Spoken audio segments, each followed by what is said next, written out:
Toby, what else do you think they need to know? I think we should maybe start with the packing information. So what do you think volunteers need to bring? What do you think they don't need? And what do you think that they have? Like what's mandatory? Yeah, so good. Okay. All right, so let's start a little bit with the weather because that will determine a lot of what you're bringing. Cusco is a bit like San Francisco if you've been there, meaning that it doesn't really get very hot and it doesn't get very cold, and it pretty much, those temperatures, that temperature range is about the same year round. It's at a very high altitude, I mean like 14,000 feet. You're up really, really high.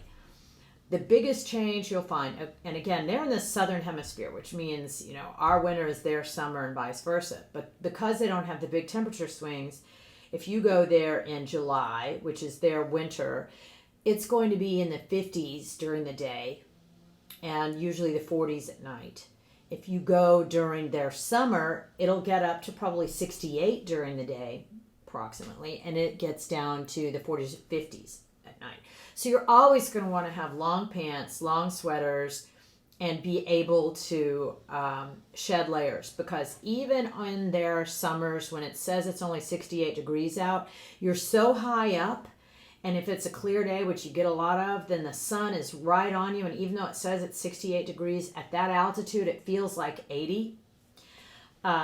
So you're going to want to be able to layer. It's really the most key thing. You're going to want to have a little rain jacket, pants. You're not going to need, spaghetti straps and a lot of sleeveless shirts. I mean, you might bring one or two.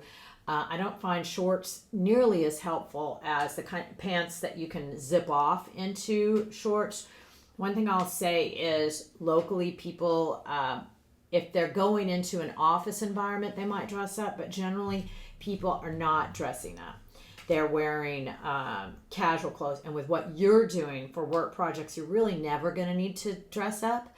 So, a couple pair of pants. I really like the dry pants, the kind of pants that if you wanted to wash it in a sink and let it dry, the kind of pants that would do well with that.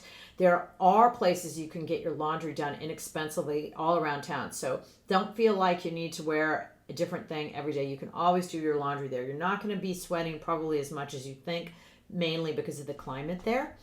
So I would bring very casual clothes. Personally, what I like to, in addition to the obvious things, your toiletries and your layered clothes for warmth and for rain, a lot of people ask about mosquito repellent. I have personally never been bothered by mosquitoes there. I don't know why I don't see mosquitoes up there, but it's a pretty arid climate, pretty dry year round. And I think that's part of it. So it won't hurt to buy some mosquito repellent, but if you don't bring it, you could buy it there. Again, I've never needed it. Altitude sickness pills, I think that's a really good idea. A lot of people are bothered by it. So bringing that. And then bringing power banks, this kind of thing for your phone, because they do have power outages more frequently than you might be used to at home. So it's always just good to be able to recharge. While we do provide towels for you, I always bring a little travel towel just in case. I don't like the crunchy towel that I'm provided.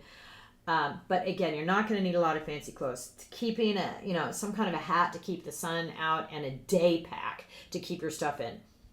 On this note, while violent crime in the Cusco area isn't really bad, petty theft is a problem. So if you leave your cell phone sitting someplace, it's likely to disappear. So you want to keep those things on you. I also recommend keeping a money belt with your passport, money on you. And when it comes to money and what you're bringing, I'll tell you what I always bring. I always bring a couple credit cards, and I call my credit card companies in advance to let them know I'm going to be traveling so they don't think it's fraud. I bring a debit card, and I bring around $200 in cash with small bills.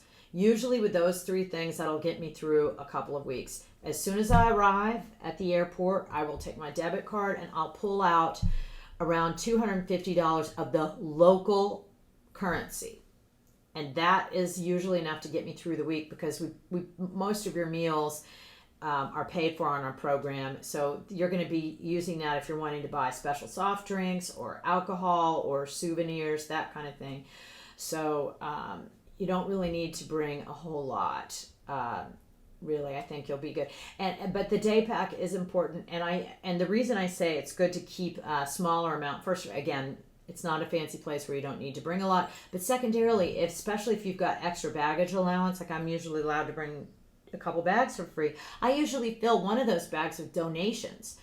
And that's the cheapest way to get it there. We get asked all the time, hey, I've got all these used clothes. Can I give them to you to send to Peru? Well, to send a box of used clothes to Peru costs like $300.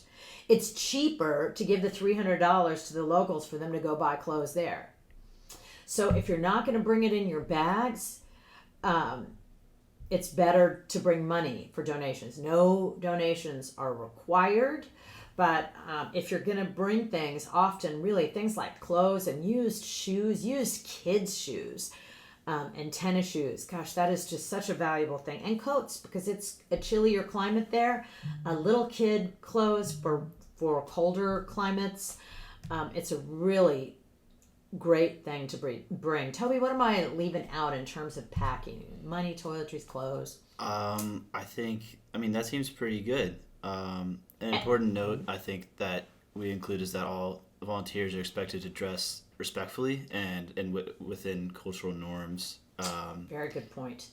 Yeah, if you find, if you're wanting to wear some kind of strapless something or other, because it's not something that's worn locally, or even spaghetti straps, it will attract. This is a Latin culture where women don't typically dress this way, and so anyone who is dressing that way, it will be perceived as being disrespectful, and it may cause unwanted attention. So we're not going to make you do or not do anything, but it's good to go into it knowing that, so that you can try and be as respectful to the local culture as possible. Good point. And also important to mention, there's no vaccine requirements to enter Peru. Right. There's the CDC. You can see the CDC's website on the official orientation guide for more information on like preventative measures and stuff like that.